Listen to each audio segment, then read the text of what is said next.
And apparently we are live now, but I'm going to have to do the standard LinkedIn check to ensure that we're live on LinkedIn. Right now, we got 6 people watching. All right. I dig that. All right. Hey, first off, good afternoon on this. It's a breakfast run. It's a snack run. It's a cookie run, whatever you want to call it these days. We just, I'm sitting here with my good friend, Tyler Thomason. We just got here. My wife and I got here from Houston. Now we're doing this in Austin. We had this really cool setup for everyone out there. And if you're out there, actually, let's kind of see if this is, if we're clicking right now. Let's see if you can kind of tune in and say hello and kind of let us know where you're kind of tuning in from. How about that? Before we kind of get this discussion kicked off. And let's discuss what we're having today. We are sipping some Juice Land smoothies. An Austin favorite, Austin staple. An Austin favorite, Austin staple. You got to stay healthy, and we're going to be chasing that with some wheatgrass shots. All right, let's see who's tuning in. We have Monica Warren. I am watching from the other room. That's my beautiful wife. We know, babe, you should watch it from the other room because if you weren't, they really don't have an excuse to miss the premier live show in the oil and gas industry. All right, we got Cody. Hello from OAC. What's up, Cody? Hope you're doing all right up there and staying warm. Cody's been. What's up, Cody? He's been at a couple of Crew Club events, man. Nice. He's legit, dude. Nice. We got Brandon Webb tuning in green from H-Town. H-Town, that's a recent memory of my past. Now that we're in ATX right now. That's my love, my original love. Those drinks look disgusting. Well, you know what? I hate being this way, but anything healthy is pretty much not anything, but most things that are healthy do look disgusting. So I dig it. All right. Checking in from Houston. That's a LinkedIn user. Wish it was coming in. Oh, that's Alex Goodwin. What's up, brother? All right. We have Craig tuning. Craig, we got to get you on here. I know we've been playing phone tag and back and forth on stuff. We got to get you on maybe in 2 weeks. Next week's gonna be pretty busy. From the Woodlands. I dig it. All right. Good afternoon from Midland. Ross. Hall City. You know Ross? Yeah. What, you did some work with Ross back in the day? You grew up together, Yeah, played hockey. What'd y'all do? Okay. He's a really good guy. I dig that. All right. Well, thanks for tuning in. We got the most recent guest. We got have old Adam Oxen with Rocks Exploration, a great dude. Uh-oh. My browser has lost connection to my camera. It's dark in here, man. Hold on a second, everybody. Technical difficulties. Stand by, please.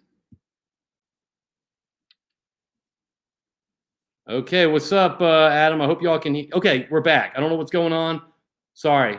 Just deal with it. Look, if we had cut off halfway, stay tuned. We're gonna go old school and go on the computer right now. I got this camera I wanted to kind of use every now and then. Nice. So all right. So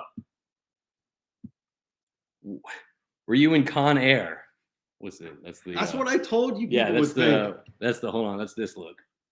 Oh, you. I thought you meant the No, it's the hair. That's one of my favorite GIFs that I use nonstop. So yes, I appreciate that look. Yeah, we got this pretty badass Airbnb. We kind of want to show off, but dude, the lighting and all that stuff. We just got in probably about 10 minutes ago, so it's a quick setup. So we wanted to show up, and now we got this. All right, Kyle Wagner, I-20. All right, hey, man. Kyle. Always. As long as it's you're just listening, not watching, I dig it. Hello, JP Warren and Tyler Thomason. Hello, Andrew. How are you? I met up with did someone say hockey? See, we got a Canadian. We got Canadians tuning in right now. I dig it. All right. Darcy tuning in. Hey guys, what's going on? Darcy, thanks for tuning in. Let me sample this delicious. Do it. I put it in a cooler for you because I bought it like an hour ago. You know what? This isn't disgusting. This is actually pretty damn good. Pretty damn good. Yeah, come on. It's mango is the base flavor, but it's green. If it's good base flavor, Mango. That's what I'm talking about. That's what I'm all about. That's what I dig. These are no bueno. All right, Darcy is tuning in from H-Town Nizzle. All right, Clutch City, the Third Coast. That's what I'm talking about. Look, so the reason why we're in Austin right now, we're doing a connection crew dinner, different than crew club dinner. This is where a company, and I think everyone out there has probably heard this company before. It is this great company. Let's see what I do with that looking. This great company. We'll be doing a connection crew dinner. We're getting some right there. We're doing a connection crew dinner. We're getting some good people, some good operators together, and kind of sit down together and just kind of build those relationships, get to know each other, and just kind of and start, kind of a genuine relationships to be built. That's kind of what Connection Crew is all about. So this is kind of a one-off for the Royal Completion Tools group. Great group over there. Oh yeah, Justin Brignac. Hello from ALRDC in Houston. What's going on, Justin? You know Justin? LSU boy. Dude, yeah, he's legit. He's awesome. I love that guy. Oh yeah. We need, the reason I love Justin, number one, he's very intelligent, smart, he's hard work, but he's got a personality. You know what I mean? I love personalities in our industry. So that's what I'm talking about. Thanks for tuning in, Justin. All right. I guess what we're gonna do right now, we got we're gonna Brickhouser's on. I just where? Hey, just with a little thumbs up. Hey, I don't need to say where I'm coming. I don't need to tell you where I'm tuning in from. Don't worry about it. I'm just gonna let you know that I'm here and I'm watching. All right. So I respect that, Brandon. Coming in real. I don't want to know where you're at. All right. I like that. Okay. All right. So before we begin, I want to say thank you to our sponsors, Royal Completion Tools and Juiceland, for sponsoring the show. It's always a good time to sit down with people in our industry. Some E&P operators. I call them frustomers. I actually taught a class last night. I was a guest speaker. I saw that at a TC. Wasn't that pretty cool? That was pretty cool. And I had a whole slide dedicated to frustomers, friends that are customers. And so if that's the little nugget of knowledge that they walk away with, that's what it's all about. But I want to thank Royal Completion Tools, the group over there, awesome group of people. Looking forward to tagging up with them in about 2 hours now. And we got to play the little commercial right now. So here we go. Breakfast Runs with me, your host, JP Warren, is brought to you by Royal Completion Tools. To all you completion engineers, company men, and consultants out there, are you sick and tired of losing sleep over frac plugs not getting to depth, not holding pressure, or not drilling out properly? Or maybe you aren't getting the best quality and service from the bigs. Well, stop burning the midnight oil and rest at ease while using Royal frac plugs, the most reliable and efficient frac plug on the market. Start your successful completions today by getting in touch with Royal Completion Tools. You can contact them via www.royalcompletiontools.com, sales@royalcts.com, or via LinkedIn. Contact them today to check out some of the best frac plugs out there. And he cut his thumb off. Oh.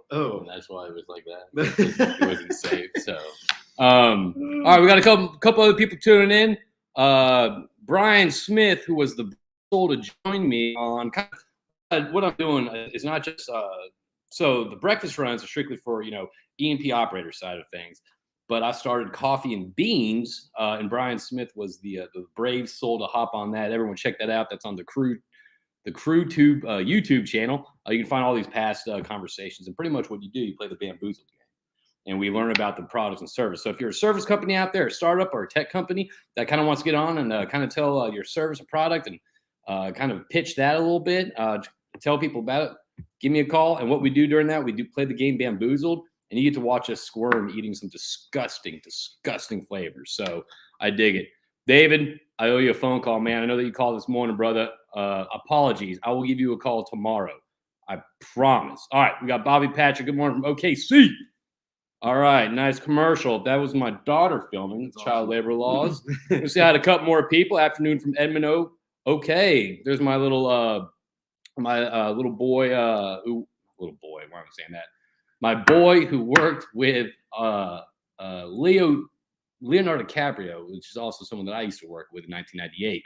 We have James tuning in. James, one of the best guys out there. Get to know him. Everyone reach out to him. He's legit. All right. How's it going, David Gibson? Andrew Richard going? Okay, well, good. We got some good banter about that. So I guess what we do here, everything else to plug. We know that you have something to plug today, but sure. we're waiting for that. Yeah. Let's kind of get in this conversation right now. There's a lot of stuff going on right now, geopolitically, and we're not going to go down the politics road or anything like that, but I definitely think that there's certain things that are going on on the global level that is definitely impacting us, whether it's from the Ukraine war going on right now, the invasion, whatever you want to call it, to I guess the lack of capital going into our industry, the release of the reserves, the Russian oil that's being traded at 10% below Brent, and no one's buying it. China's probably going to grab it all. China's going to grab and store it all that stuff. But I think there's a lot of stuff to talk about right now, and I don't know what avenues we're going to go down, but I think what we should do is probably kind of start talking about topics. If we start kind of getting too in the weeds and all that stuff, where this turns into one of those C-SPAN things, we'll probably change the subject and all that, because I don't know if anyone out there has listened to the Energy Crew podcast that I had with Tyler on. That was during the Doug. Permian and Eagle Ford. And not only is he kind of handling business out in West Texas, but he's also a author, an illustrator, an artist, and also an inventor. And he just came out with something pretty cool for our industry right now. And we're going to get into that a little bit. So let's kind of get into like the bigger picture stuff, everything going on right now. 3 days ago, oil was at like $95, and it's creeping up to 115. I don't even know what it is. What's the price of oil right now? Someone quick check. 3 hours ago, it's different. I know. Let's do a quick check. If anyone's watching out there, quick check. Send it in your comments. Like and subscribe, share, whatever.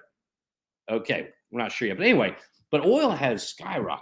All right. Obviously, there's a lot of fears what's going on. Russia being the largest. Isn't the largest exporter of oil or something like that? It's something like that. It's a big bear. I think I forgot the percentage. I might be wrong here. I think it was 10 to 15% of the global oil output. I thought, but I might be way off. So it's a bit. So there's a lot of stuff going on in the industry right now. And we had a crew club lunch yesterday, and Jeff Bernard with Arion brought up a great point. Historically, we've had ceilings in our industry, kind of where we look at historical 111, 112. Okay, we got 111, 112. All right. 44, 111, 44. Look at that. Okay. On the cents. Cents. Bobby, look at you. I like that.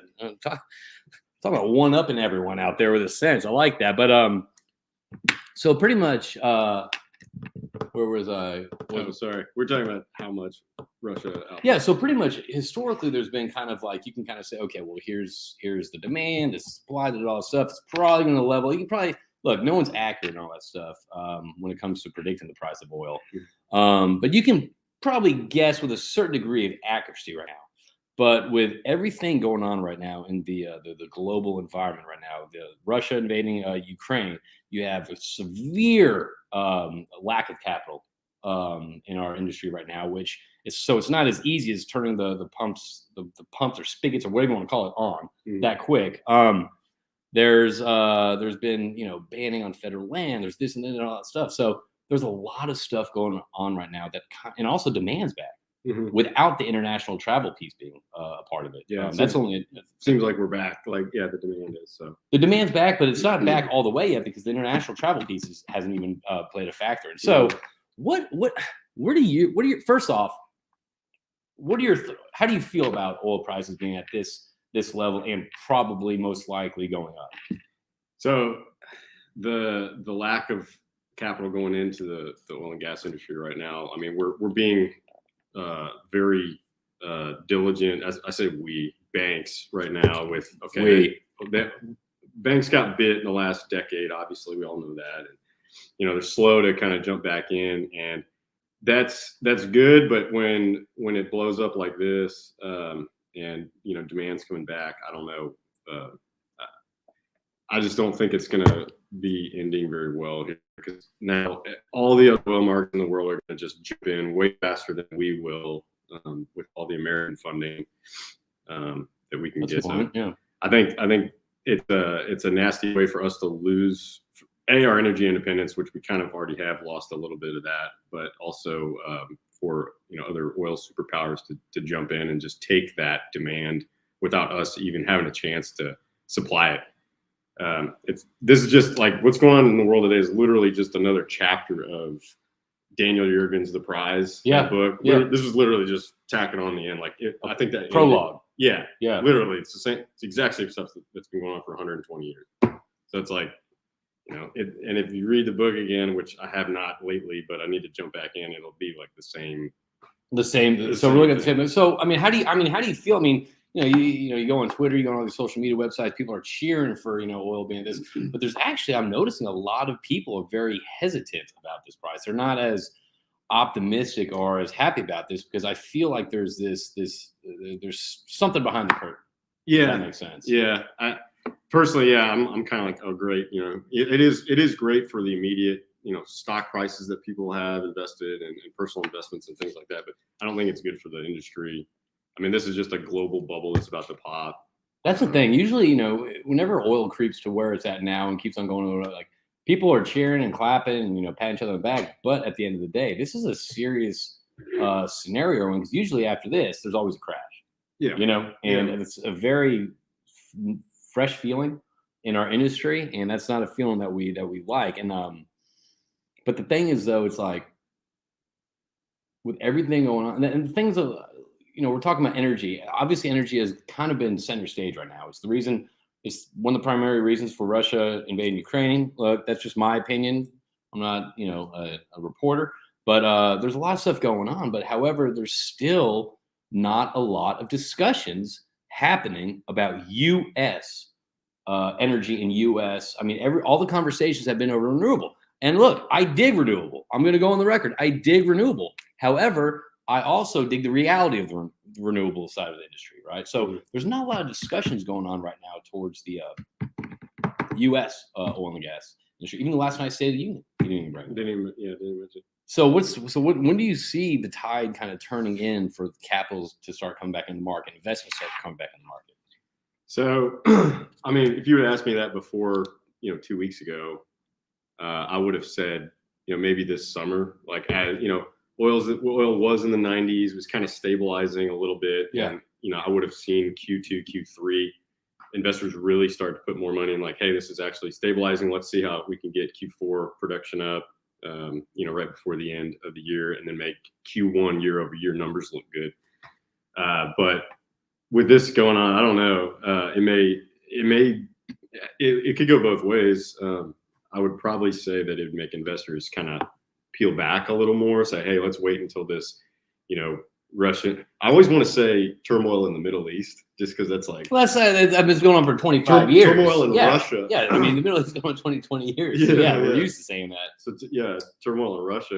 And when that settles down, that'll answer a lot more questions with investors. But so how are you personally? Are you nervous with everything going right now in our industry? Are you excited? Are you pessimistic? So I'm excited. We're working on a real small scale, and then the stuff we'll talk about in a little while with the service company side that I'm working on. Oh, we're gonna get there. That I'm excited for that because it's kind of a hobby, but it's that really is cool with inflated oil and gas prices, because it's kind of a tool that might be science related. So you're seeing there is some opportunity potentially in this market when it comes to technology or for efficiencies. Mm-hmm. Okay. Yeah. Well, yeah. Efficiencies is kind of on the downturn. Efficiencies really come into play, but then on the capital side, when oil price is a little higher and elevated, you definitely need to get your operational efficiencies up just to take advantage of the speed and get more wells on them quicker per dollar spent. But I think it'll be really good for some companies and some not so good. I don't know. So what do you see? So I mean, with everything going on right now, let's say the government greenlit and backed and supported the industry. Okay, let's pretend that's that world, that fantasy sci-fi world that we live in. What are some of the kind of that you're seeing on your side of the desk? Not this side, the operator side of the desk, that you're kind of seeing. I mean, obviously we talked about labor, we talked about equipment. I mean, what are some of the challenges that you're kind of seeing in our industry, kind of a bottlenecking, or that you're thinking, okay, we need to start paying attention to this because this is going to come bite us? So the way that we operate is like we're on a really small scale, so it's more of like a smaller investment, and it's smaller equity partners that would back our company or invest in our company. So it's a little different than the typical large cap investors. Small assets. So the way we operate is we typically smaller assets relative to other companies. And we operate that, and that's usually one investor, and then we can move into another asset that's small and do that. And that's a different investor. So it's a little different. It's lower risk for the investor and for us. So that's, I feel like, is a win-win. But yeah, going forward with this market, since they are smaller assets, I guess what I'm trying to say is that, as long as we protect ourselves, we can hedge and things like that. Whatever production that we've got coming on, it's a shorter timeline than, say, a larger company having 5 years of inventory. Yes. Okay. We're taking little bites, and we can be done in 6 months. So boom, 6 months done on production. So that kind of lets you pivot a lot quicker. Exactly. And adapt. Yes. Instead of having 200,000 acres to go mow down and have multiple zones, we may have 2,000 acres with this one asset. Okay. And this one investor and things like that. So it's definitely a pretty cool business model, and it allows you to pivot, and if you're getting ready to drill a small asset and oil starts going down, you can pull back and say, hey, let's pump the brakes, versus being committed long term to that asset. Asset. Yeah, exactly. And we have the same, we have an operating team that can take on multiple assets back to back with slight overlap and things like that, to where we kind of operate as a larger company, but not so much on the asset side. It's a bunch of small assets. So that's kind of the way it's set up right now. So with increasing commodity prices you're seeing right now, is it kind of a all hands on deck right now? Kind of with you and your team and all that stuff. Kind of the conversations y'all are having about kind of how to operate in this environment right now. I mean, operating costs. That's so me being in operations. That's the biggest thing. As any operations engineer or executive would really be focusing on is, man, how do we, you like it? How do we keep prices down and buy in bulk and try to get costs down? That's the big thing.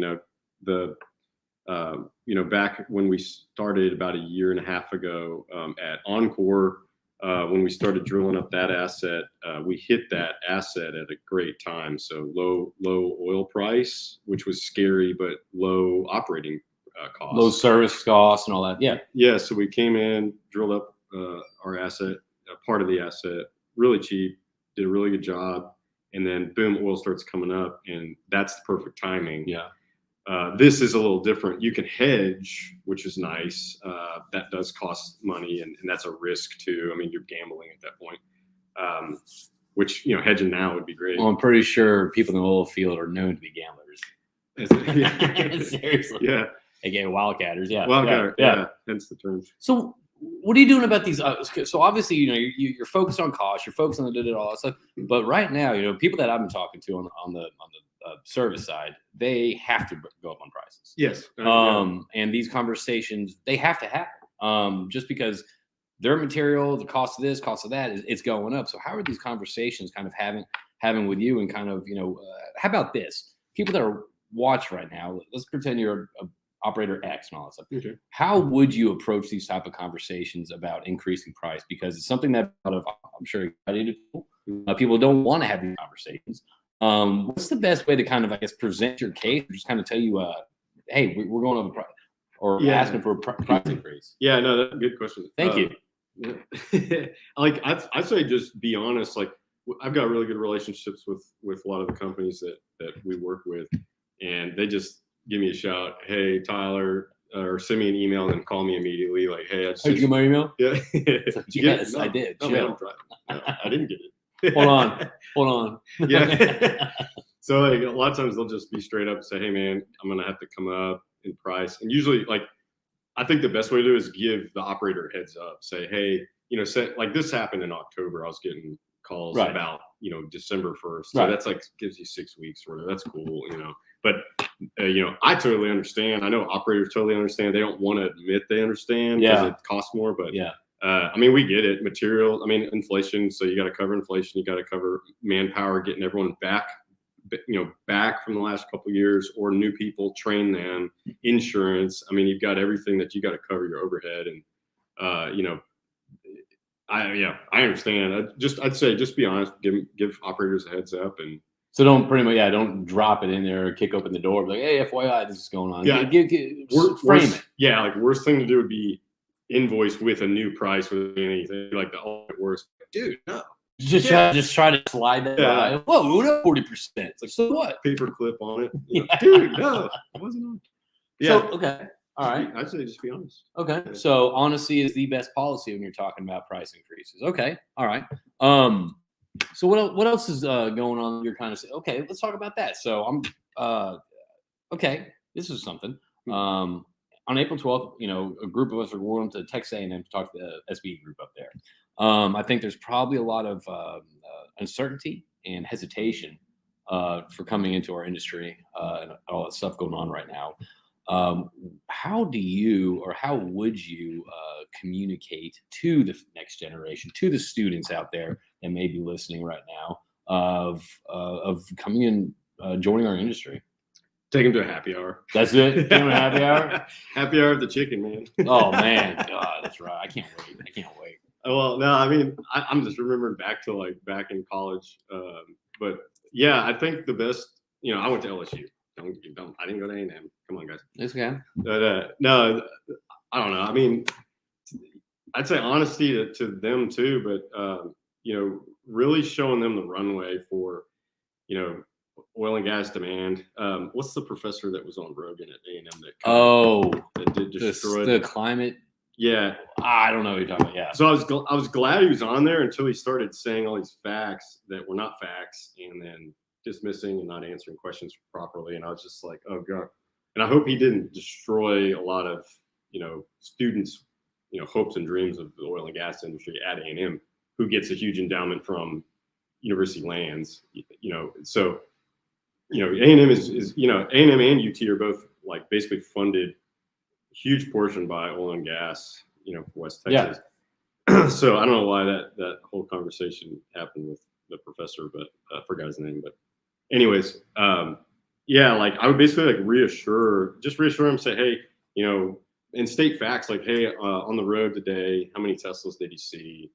And again, I'm with you. Renewables, awesome. Electric cars, cool. I dig it. I think it's great, but like, baby steps, because think about, no, this is a tangent, but think about if everyone had an electric car and went to sleep at night, plugged it in, and we're wanting, and if you had all renewables, there's less renewables at night because wind and sun stop usually. Yep. So you're now 100% natural gas at night, and everyone's loading up with these really high voltage batteries and high current. So it's like, how do we do that? So baby steps, we'll get there. Hopefully it doesn't, hurt the oil and gas industry too. I feel like gas is like the best way to burn in turbine, and this is in my children's book too. I have a little illustration. We're going to get to the children's book that has not been released yet, that we've been talking about for 2.5 years. I'm going to get on you about that. I'm doing the illustration for natural gas turbines right now. Okay. That's why I thought about it. Okay, bring it up. Bring it up. That's my last one. I did. That's 9. That's number 9. Illustration. Good night, Nightlight. Dude, yeah, hey, you remembered. I always remember. I'm a good listener. So gas. Yeah. So golly, tangents. What else we do? No one. Hey, it's just you and me here, buddy. No one's watching. Yeah. Come on. No, we're talking about. Okay, we're talking about pretty much renewables. And the thing about renewables is, to me, it's a question of reality, and that it's reality and expectation. That gap, it needs to kind of get close together. People were talking about, oh, we should do this, we do that.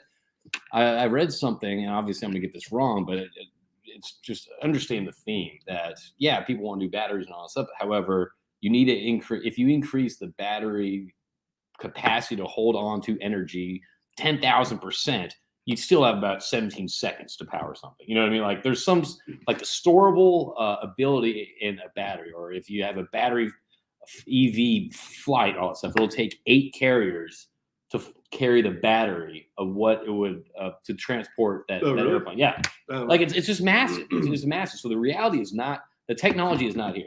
Yeah, not here yet. It'll come sometime. We're exponentially growing with technology. Yeah, but yeah, I'm with you. Like, renewables awesome, but we do need fresh students coming out of school, jumping in the industry and in all aspects of it. I know we need people.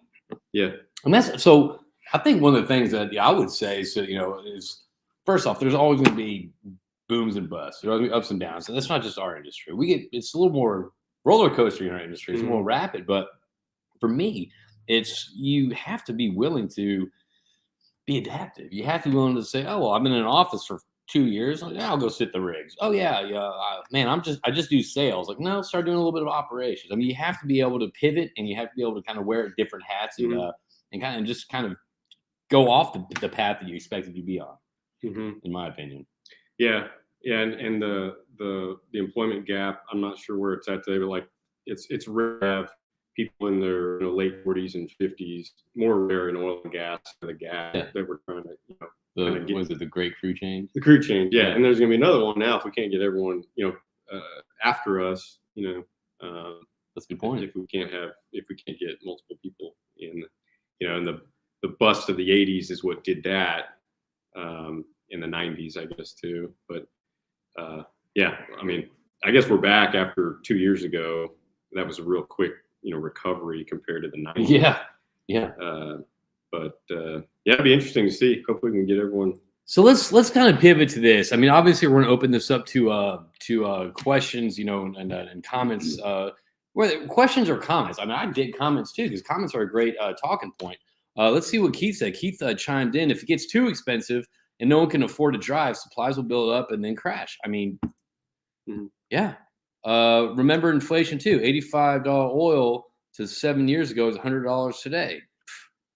Thanks, inflation. Thanks, Joe Biden. That's true. Let's talk about something. Let's talk about a passion project. Okay, so not only is this gentleman an engineer, a senior vice president. I'm going to drop the senior in there because why not? An author, a husband, a father, but he is also an inventor. Dun, dun, dun. Bring it in. Prototype, 3D print. All right. He invented the 3D printer. And he's so pumped about starting his 3D printing business. That's hilarious. Okay. Yeah. Thank you. I got jokes. All right. So tell me about, give me a little background on this. I know you talked about it during the Energy Crew podcast, the #1 ranked podcast per my wife. Tell me about kind of the background on this and what this actually is and kind of where you're at with this process. So I'll do kind of a 30,000 foot view. I want to plug the company. Yeah. The company is called CT Evolution, and I've got a LinkedIn page, CT Evolution LLC. No, I'm gonna go share that now. Keep talking. I'm gonna go share. Yeah. I am listening to you though. I'm gonna multitask. Yeah, and I stood this company up actually in 2020 between jobs. I lost my job in 2020. Started an LLC based on this invention, and I filed a patent. It's still in the process of getting passed. Hold up. Can anyone still hear me? I think they can. We're in the dark. I don't know. They don't even see it. Don't.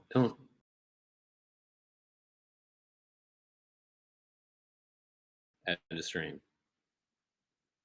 Hold on a second.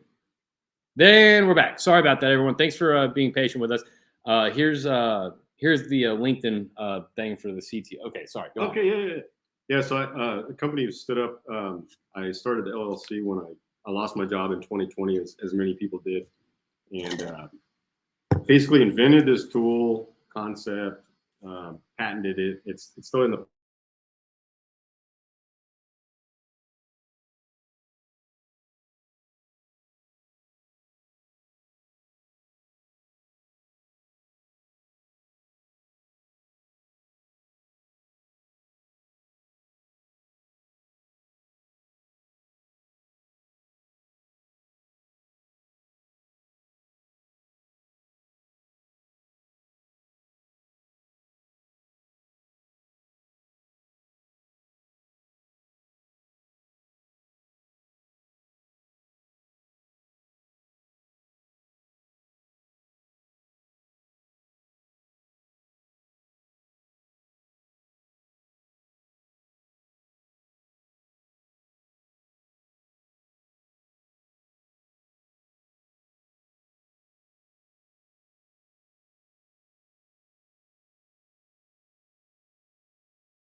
Sorry about that, everyone. I think if you're still live, okay. Thanks, Cody. Cody said it's frozen as soon as Tyler started explaining when he started his LLC.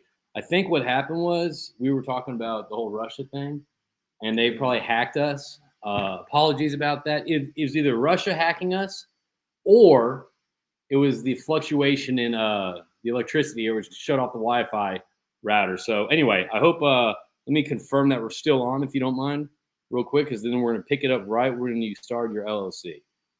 Okay. Don't be mad at me. This happens. That's what happens when you go live. Happens when you go live. Yes. Okay, we're good. All right. Okay, I dig it. So let's kick it off. Cool. Got let go in 2020 because of you didn't perform well in your role. I dig it. That's fine. Start your LLC. Go. Yeah, and then this tool is pretty cool. We started this company, patented this. It's still in the filing process of the USPTO. I got my first action a couple weeks ago, which is really cool. Good sign in the process from USPTO. They come back at the end like, oh, God, that's okay. First, come on, hey, come on, man. They're kids. Anyway, go on. I got 2 kids. No, but anyways, this is a prototype I had 3D printing when I first started working on the actual invention. I've changed the design a little bit, but this is a 3 and 1/8 rendition of the tool. This is 3D printed, but it's basically a tool. You can kind of see down the center. This is like a. Hold on, bring it back. Stop. That's good. Oh, my bad. Cool. It's got like a center circulating hole and a bunch of chambers around it. And I can't really go into some of the details on really. I can tell you what it does. I can't tell you what it can do 100%. No, we're waiting for the patent stuff to come out before you can start. Let's talk about what it does. So you'd run this on coil tubing or on stick pipe in a well, and in a very 30,000-foot view description, you can bring all these chambers. There's a ruptured disc on the upstream side of it, and basically you would load these 8 chambers with some sort of solid contents, anything you want. That's where I can't really go into detail right now. Yeah, you can see through these chambers too. Yeah. Okay. And it's manufactured in 2 places, so you would unscrew it and you would load it and then redress. There's no moving parts. Okay. You basically run in a well. You can circulate going in the hole, and if you want to drop something at the toe or all along your lateral, you have 8 things you can drop. Each ruptured disc ruptures at a different pressure. So you would drop a ball and it's seed in the middle hole that you're circulating through, just like any ball drop system, and then rupture the lowest pressure disc, which would be like chamber 1 of 8, and then boom, you rupture that disc. It would fire out, which is hydraulic fluid because you're pumping pressure. It would shoot out the contents, number 1, right outside of the tool. So going down here. Then you drop a ball, 3/4 inch ball. It would seat now on the chamber 1. So chamber 2 would go. Yeah. Well, it'd be cool. I know, but I'm just making that. It look like so it people has moving parts. It doesn't have moving parts. No, it doesn't. No, it doesn't. But I'm just making that because it sounds cool. It's basically a Gatling gun that doesn't rotate. Okay. Kind of. But anyways, you drop a ball and each chamber would basically eject the contents from each chamber, 1, 2, 3, 4, 5, 6, 7, 8, pull out of the hole. It allows you to drop anything you want. And I've got a lot of things in the mix and working things to run in it. That's just where I can't really go into details right now. But well, talk about as much as you can then. Yeah. So that's basically the gist of it. And then while you're pulling out of the hole, you can still circulate out of the last chamber that you ruptured. But yeah, I'm doing a lot of talking, a lot of presentations for people that we've got NDAs. I'm talking to people. I've talked to a lot of operators, a lot of service companies, just the concept. This guy, look at running sales. Yeah, I know. It's pretty cool. Put on the new hat. I think that, dude. So it's been a really cool ride. And is there anything similar like this currently in the industry? Not that I know of. Really? So you pretty much thought of a cool new way to, I guess. It's called the payload deployment tool. So to deploy payloads in a wellbore. The payload deployment tool. Anything you want to run on the PDT. PDT. Okay. Yeah. All right. I dig that. And I've got the first 2 actual tools being made mid-March they'll be done. And so once those are done, that's when you kind of actually start, showing, kind of showing that testing it, yeah, and actually doing field trials. Like, so I might have applications myself to run them and get field runs to prove that it does work. Okay. And then I can say, hey, it has been run. So, I've talked to a lot of operators and stuff, and they're just, me being at an operator for the last 12 years, I was in the same boat saying, hey, we'll run it, make sure it works, and then come to me and let's talk. Okay. So I'm like, okay, well, cool. If I can find a really good application where we could run it at our company in some of our wells, that would be really cool to just get some runs in, prove the technology, but also get a benefit too. I mean, if anyone wants to talk about it further, I can do, we can talk NDA. I can talk about some of the things that we're working on deploying in well borders and things like that. So this is a new concept to the market. You're getting the first one built in this month. Yeah, it's March now. Sorry, yeah, Isn't it weird? 2 weeks from mid-March. I know, time's weird. So you're getting it built now. Mm-hmm. You'll be doing some test runs of this, getting some data back and all the data, depending which boat you fall into. Data. And so then you actually start kind of. So once this is successful, starts catching on, starts doing all stuff. How are you going to how are you personally going to kind of manage kind of both the service side and your job? So I don't want to run a service company. Like, that's just. Well, believe me, that's right. That's just. Come on, you don't. That just ain't one of my. You got to put up with operators. I'm serious. No. Yeah, no. So what's the goal? I want to prove it up and have more and more inventions kind of like this, but lease it out or do like I mean, service companies would be the ones that would potentially buy this, right? Any through tubing company and say, hey, we got this in our inventory. We're the sole, for the first 2 years they could have exclusive rights to run it and stuff like that. So I'm, once I get it run and tested, I feel like that's when I can really go sell it. But I love how creative you are, man. Like you're constantly moving. You got enough on your plate, and then you're like, I'll just go invent something. Just get a bigger plate. I'm just going to invent something. So I really do think that. How can people out there that are kind of tuned in right now that maybe want to learn more about this, or how can people help you kind of with this, with your invention? Was it talking about it? Following the page? Well, the CT Evolution page, I put that up, but I really haven't put a whole lot. And I've got some people that are interested in following it. There will be more stuff coming soon, as long as I'm following. Yeah, well, yeah. Right when I get these actual tools built, I'm getting 2 for redundancy, straight out of the gate. Mm-hmm. And message me on LinkedIn. If you got my email or my number, text me or email me. No problem. Yeah, reach out on LinkedIn, drop a line, make a connection, and introduce yourself and all that stuff. What else do you want to talk about this before we kind of open this up to or anything going on that you want to talk about before we kind of open it up to the crew? I guess the design, the nose, if you look at this thing, the nose designs changed a little bit. If everyone's looking at that, they're like, man, that's really pointy. That would get stuck somewhere. We've cut that off, but it works. So what does it look like now?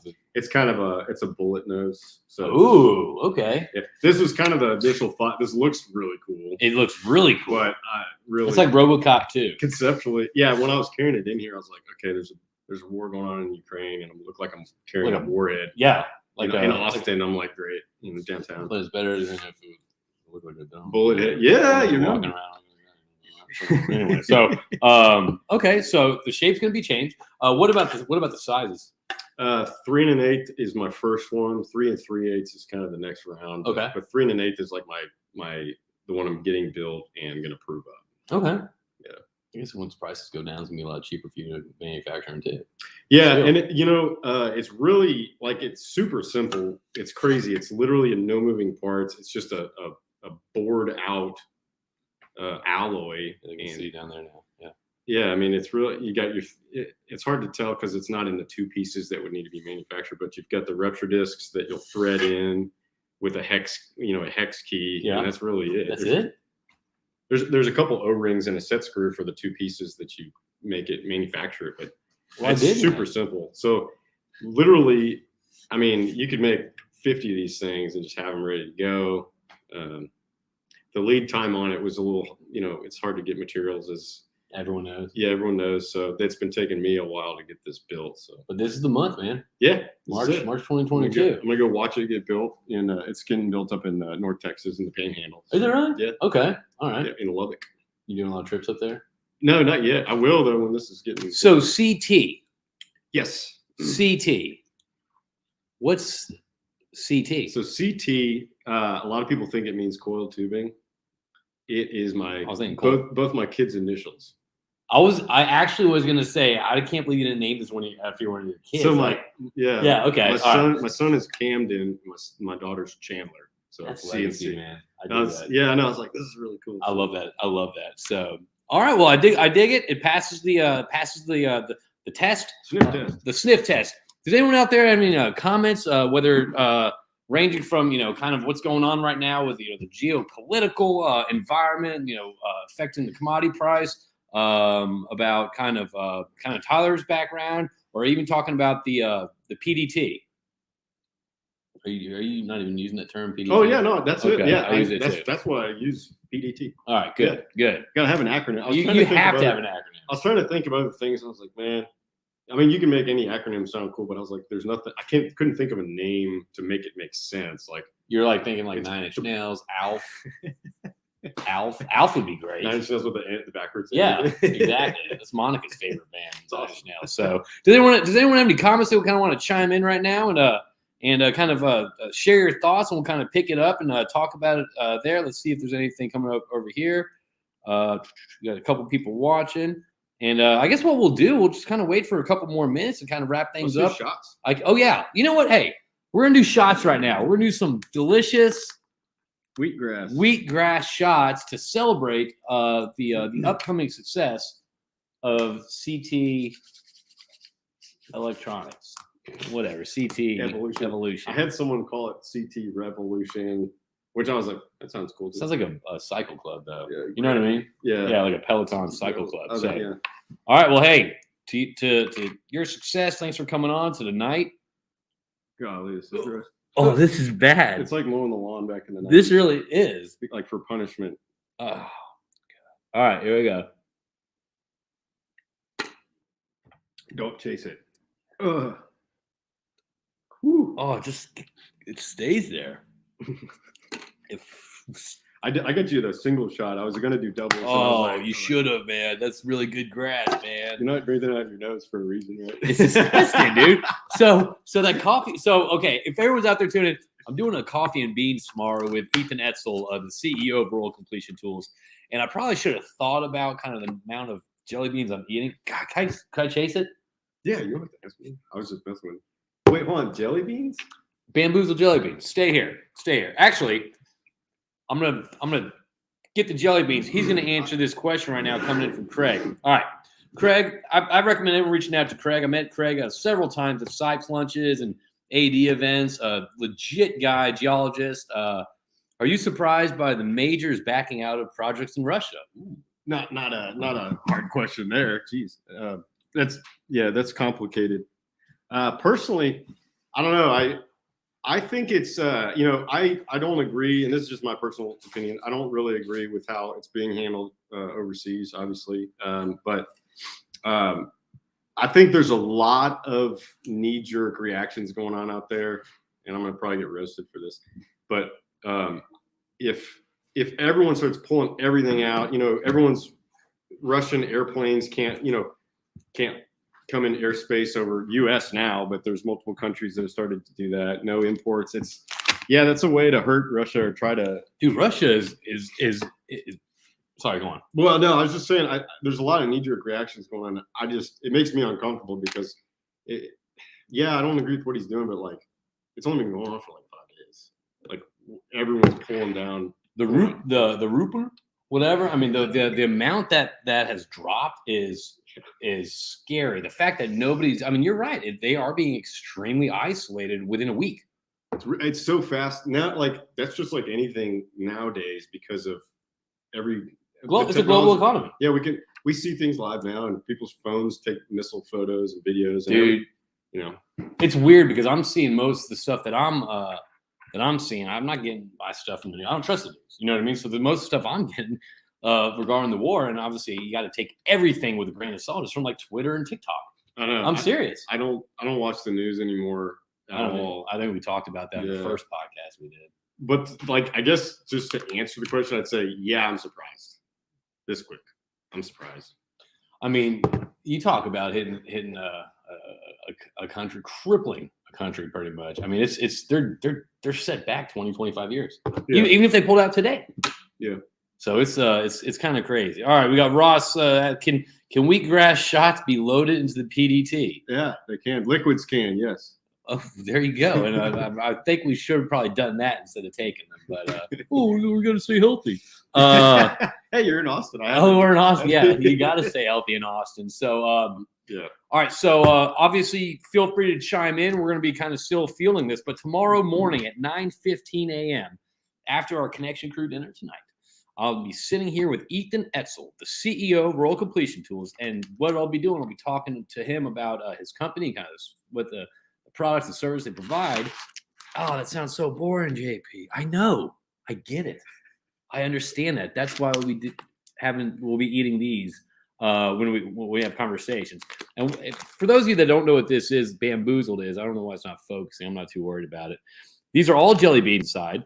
And there's probably 1, 2, 3, 4, 5, 6, 7, about 10 different flavors. Oh, God. And you get two colors. One tastes like buttered popcorn. One tastes like rotten egg.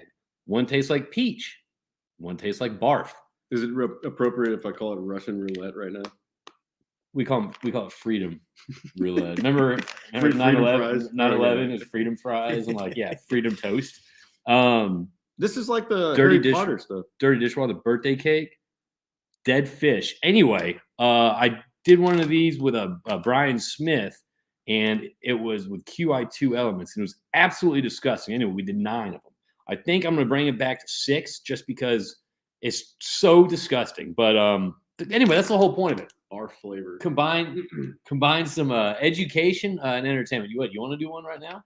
I mean, you want to do freedom roulette? If you're going to open it up. No, I got an open pack. Oh yeah. Okay. We much know I'm on the drive here. Absolutely. $2.90. Wait, did you come $2.90? Yeah. Oh, yeah. Yeah. All right. So